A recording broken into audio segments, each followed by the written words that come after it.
अस्सलाम वालेकुम students, my name is Mohammad Wahib और आप देख रहे हैं हमारा यूट्यूब चैनल जीएस मैथ। अगर हमारी वीडियो आपको अच्छी लगे तो लाइक करें, चैनल को सब्सक्राइब कर दें, बेल आइकन के बटन को प्रेस कर दें ताकि आने वाली वीडियो का नोटिफिकेशन आपके पास आता रहे। स्टूडेंट, एक्सरसाइज 1.4 कंप्लीट करवा दी थी। आज हम 1.5, एक्सरसाइज 1.5 नहीं है, 1.5 सेक्शन है, यानी मतलब एक्सरसाइज के पीछे कुछ पोर्शन होता है जिसे थोड़ा बहुत स्टडी करना जरूरी होता है क्योंकि उसमें कुछ इंपॉर्टेंट बातें होती हैं, कुछ एग्जांपल्स होती हैं, तो वो सेक्शन हम करेंगे। अच्छा जी, बेसिकली ना इसमें हमने दो चीजें डिस्कस करनी है। एक तो हमने डिटर्मिनेंट, क्या डिटर्मिनेंट,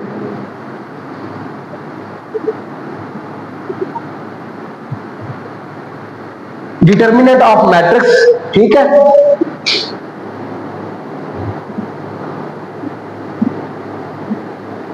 अच्छा जी, पहली चीज ये डिस्कस करेंगे। दूसरा फिर हम फाइंड करेंगे adjoint of matrix.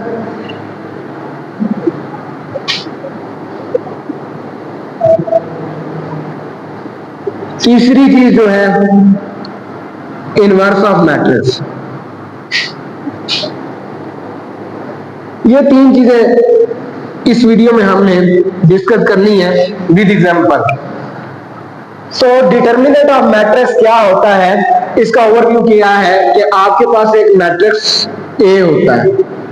For example ये आपके पास ए मैट्रिक्स होगा। देखें, डिटर्मिनेंट को कहते हैं मॉड भी कहते हैं, इसको क्या कहते हैं, मॉड ऑफ मैट्रिक्स भी कहते हैं। उर्दू में इसको कहते हैं मक्ता। क्या कहते हैं, मक्ता। क्वेश्चन आ जाता है मक्ता फाइंड करें, डिटर्मिनेंट फाइंड करें या मॉड फाइंड करें, तो एक ही चीज है। अच्छा जी, आपके पास यहां पर चार एंट्रीज है, ए बी सी डी।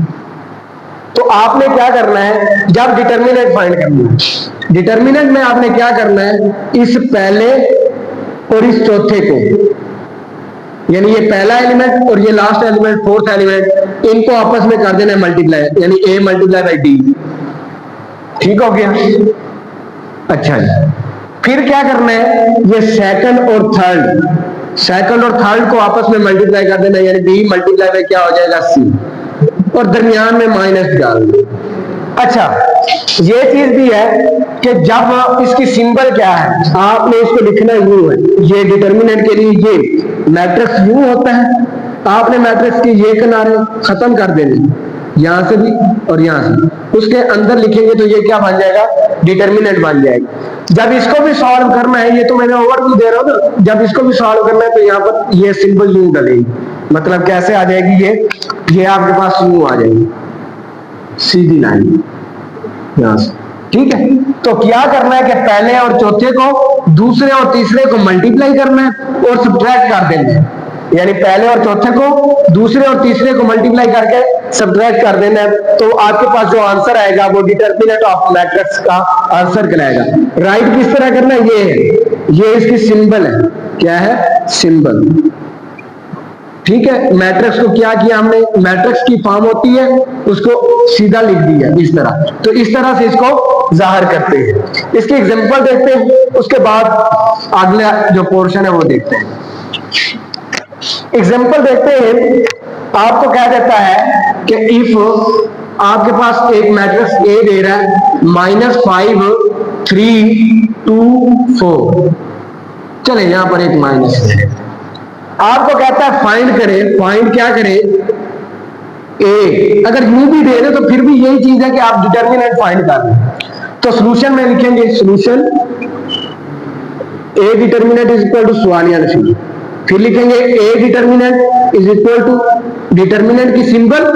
अच्छा, ये मिस्टेक बच्चे यहाँ पर यही मैट्रिक्स रख देते हैं, मैट्रिक्स नहीं रखना, डिटर्मिनेंट की सिंबल लगा के ही लिखना है, -5 -3 2 4। तो क्या करना है, पहले और चौथे को मल्टीप्लाई करना, -5 मल्टीप्लाई बाई 4, दरमियान में माइनस।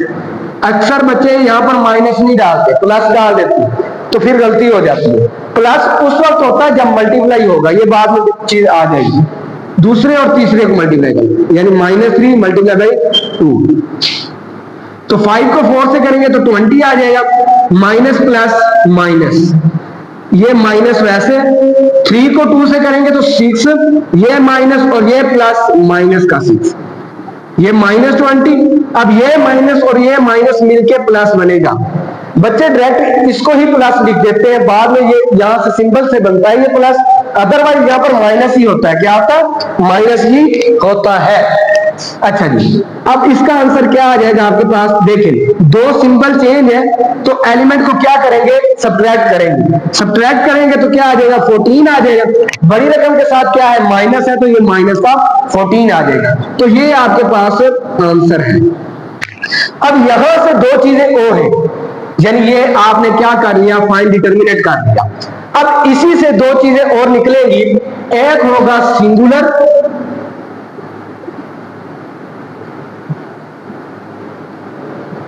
मैट्रिक्स, दूसरा होगा नॉन सिंगुलर। क्या होगा? Non singular. इसकी डेफिनेशन आ जाती होती, ठीक है, डेफिनेशन कुछ भी नहीं करना है। If the determinant of a matrix equal to आ जाए 0 के बराबर, क्या आ जाए? 0 के बराबर आ जाए, तो वो क्या होगा? आपका सिंगुलर होगा। यानी आप क्या करते हैं, आपने ए का डिटरमिनेंट फाइंड किया और वो आंसर आ गया 0।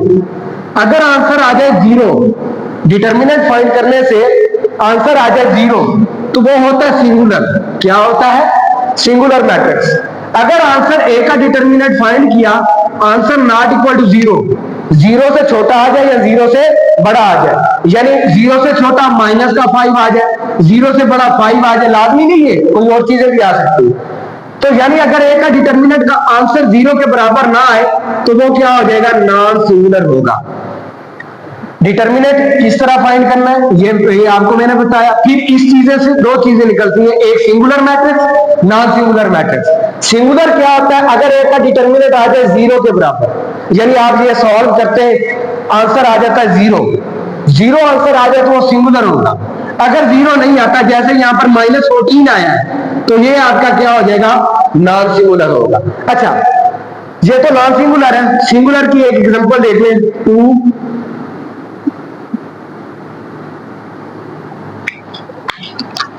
अच्छा जी,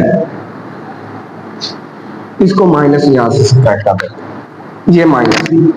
देखें, ये आपके पास ए मैट्रिक्स है, ए का डिटरमिनेंट लिखे 2, ये एग्जांपल समझा रहा हूं। -2 को 2 से करेंगे तो माइनस का 4, ठीक है, 2 को 2 से करेंगे तो यहां पर माइनस डाल दें। चले, ये 2 को 2 से करेंगे तो ये प्लस का 4, तो आंसर आ गया 0। अब देखिए, ए के डिटरमिनेंट का आंसर 0 आया। ये सॉल्व इस तरह से करेंगे तो आपको ये चीज समझ में आ जाएगी। मैं सिर्फ ये समझाना चाह रहा हूं कि अगर ए का डिटरमिनेंट का आंसर आ जाए 0, तो वो होता है सिंगुलर। अगर ना 0 आए तो वो क्या होता है? नॉन सिंगुलर होता है। तो ये चीजें आपको डिटरमिनेंट के बारे में जो थी इंपॉर्टेंट, ये चीजें मैंने आपको बता दी। अच्छा, अब इसमें दूसरी चीज जो आज हमने पढ़नी है, वो है एडजॉइंट ऑफ मैट्रिक्स। क्या है? Adjoint of matrix. इजी है, देखें, ये तो हो गया डिटरमिनेंट। अब इसको देखते हैं, एडजॉइंट ऑफ मैट्रिक्स क्या होता है। देखें, इसको जाहिर लिखते हैं ए डी जे, एडजॉइंट। अगर आपके पास मैट्रिक्स ए होगा तो यहां पर ए आ जाएगा, जो मैट्रिक्स का नाम होगा इसके आगे वो आपने नाम लिखना, ठीक है। तो अब देखें, आपके पास किस तरह फाइंड करना है, ये देखें। फॉर एग्जांपल, आपके पास ये एक मैट्रिक्स है, ए बी सी और डी, यहां पर नेगेटिव ले लें। अच्छा जी, आपने लिखना है एडजॉइंट ऑफ ए। अब देखिए ना, ए मैट्रिक्स का तो ए इज इक्वल टू सवालिया निशान, एडजॉइंट ऑफ ए किस तरह लेना है? पहले और चौथे की जगह चेंज कर देंगे, पहले और चौथे की जगह चेंज कर देना, यानी पहले और चौथे को रिप्लेस कर देना, एक दूसरे से एक्सचेंज कर देना। पहले पे ए था, चौथे पे डी, डी पहले आ जाएगा, ए बाद में आ जाएगा। अच्छा जी, दूसरे और तीसरे की, इन दोनों की क्या करनी है? सिंबल चेंज करनी है। ये नेगेटिव का है तो पॉजिटिव हो जाएगा, ये पॉजिटिव का है तो नेगेटिव। क्या किया है? पहले और चौथे की क्या किया हमने? जगह चेंज की है। क्या की है? जगह तब्दील की है। अच्छा, दूसरे और तीसरे की हमने क्या किया है, इनकी सिंबल यानी अलामत तब्दील किया। प्लस की थी तो माइनस की, और माइनस की थी तो प्लस की कर दी। ये छोटी छोटी चीजें यहाँ से शॉर्ट क्वेश्चन बन जाता है। और ये आगे आप जब पढ़ेंगे 1.6 में इन्वर्जन मैट्रिक्स इन्वर्जन मेथड में वो चीजें, ये चीजों का अच्छे तरीके से आना जरूरी है। तो क्या करना है कि पहले और चौथे क्या फाइंड कर रहे हैं, एडजॉइंट। डिटरमिनेंट में बताया था पहले और चौथे को मल्टीप्लाई, दूसरे और तीसरे को मल्टीप्लाई करने के बाद माइनस करना, लेकिन आप बात करें एडजॉइंट की, पहले और चौथे की जगह चेंज, दूसरे और तीसरे की सिंबल चेंज। एग्जांपल करते हैं। हाँ जी, आपको दे रहा है फॉर एग्जांपल डी एक मैट्रिक्स दे रहा है -3, -4, -5 और 7। ये आपके पास एक डी मैट्रिक्स दे दिया है और आपको कहता है क्या करें, इसका एडजॉइंट फाइंड करें। एडजॉइंट फाइंड करना है तो सबसे पहले लिखेंगे एडजॉइंट ऑफ बी। अब बी मैट्रिक्स था तो मेरे बी लिखा is equal to solution. Adjoint of B क्या आ जाएगा, क्या करना है कि पहले और चौथे की जगह चेंज। पहले की जगह माइनस है और -3 है ना पहला, और चौथा क्या है 7 को इसकी जगह और इसको 7 की जगह, तो क्या आ जाएगा 7, ये -3 इधर आ जाएगा। बच्चे मिस्टेक यहाँ पर क्या करते हैं, वो इनकी सिंबल भी तब्दील कर देते हैं। सिंबल चेंज नहीं करनी, सिर्फ जगह चेंज करनी। दूसरे और तीसरे की सिंबल चेंज करनी, ये माइनस का है तो प्लस का 4, ये माइनस का 5 है तो ये प्लस का 5। इस तरह से ये आपका आंसर निकल आएगा। ठीक है। अच्छा, अब तीसरी चीज है इन्वर्जन ऑफ मैट्रिक्स। इसको देखो, सॉरी इनवर्स ऑफ मैट्रिक्स। क्या है inverse of matrix? Basically inverse of जो मैट्रिक्स होता है ना, इनवर्स ऑफ मैट्रिक्स, ये इन दोनों से इनको कंबाइन करके ही निकलता है। कैसे, इसको लिखते कैसे हैं? फॉर एग्जांपल आपने बी इनवर्स फाइंड करना, बी मैट्रिक्स का बी इनवर्स फाइंड करना, तो उसका फार्मूला क्या होता है? उसका फार्मूला होता है बी इनवर्स, अगर आपने फाइंड करना है वो होता है adjoint of B over B का मॉड या डिटरमिनेंट। क्या? Adjoint of B over B का डिटरमिनेंट। मतलब क्या है कि आपने सबसे पहले जो बी मैट्रिक्स दिया होगा, ठीक है, उसका आपने एडजॉइंट फाइंड करना है, ठीक है, उसका डिटरमिनेंट भी फाइंड करना है। जो वैल्यू आएंगी उनको इस फार्मूले में पुट करेंगे तो आपका बी इनवर्स निकल आएगा। अगर सी मैट्रिक्स होगा तो सी इनवर्स आ जाएगा, डी होगा तो डी इनवर्स हो जाएगा। तो देखते हैं किस तरह होगा, एग्जांपल करते हैं। अब देखिए फॉर एग्जांपल आपके पास है ए मैट्रिक्स दे रहा है -1, 4, 6, 2। अच्छा, यहां पर एक और चीज, अगर आपके डिटरमिनेंट का आंसर आ जाए 0, क्या आ जाए 0, यानी सिंगुलर मैट्रिक्स निकल है, तो आप इनवर्स नहीं फाइंड कर सकेंगे, वो आगे सॉल्व नहीं होगा। वो क्या हो जाएगा, आपके पास कुछ जैसे फॉर एग्जांपल यहाँ पर मैट्रिक्स और यहाँ पर 0, समथिंग और 0 ये होती है इन्फिनिटी, ये इनडिटरमिनेट फॉर्म हो जाएगी, इन्फिनिटी हो जाएगी। ठीक है, तो इस वजह से जब आपका आंसर क्या आ जाए, सिंगुलर मैट्रिक्स हो जाए, मॉड आपने फाइंड किया, सिंगुलर आया यानी 0 आंसर आ गया, तो उसको आगे सॉल्व नहीं करना, लिख देंगे नॉट सॉल्व। ठीक है, ये ध्यान में रखें। अच्छा जी, अब देखते हैं। सबसे पहले ए का मॉड फाइंड करें। ए का मॉड क्या निकलेगा, ये देखें, सिंपल इसी तरह लिखनी है, यहां से मिस्टेक होती है और मैं चाहता हूं कि आप मिस्टेक ना करें।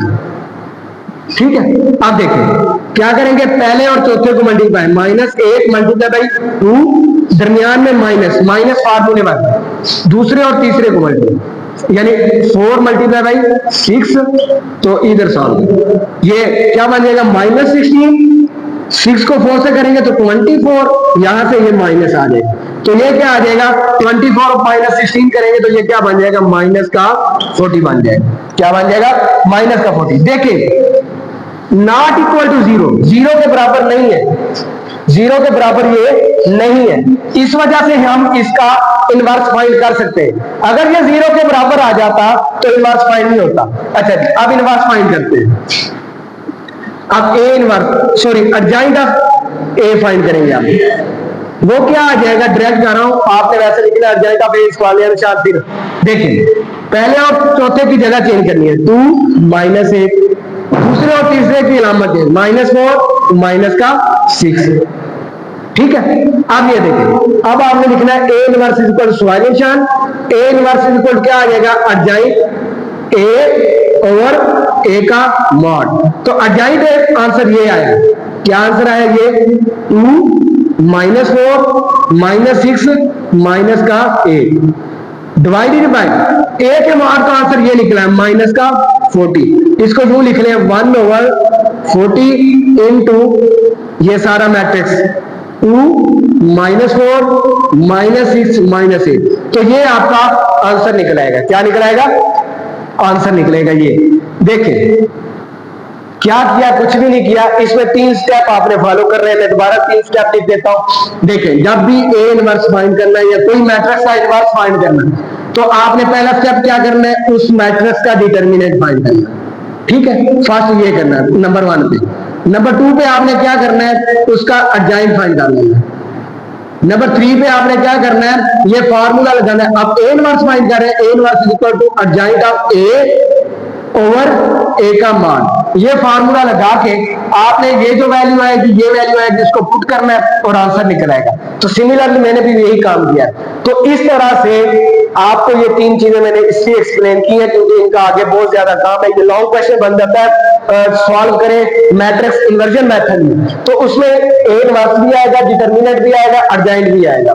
तो उम्मीद है आपको समझ में आया होगा। इंशाल्लाह अगली वीडियो में मुलाकात होगी। अल्लाह हाफिज।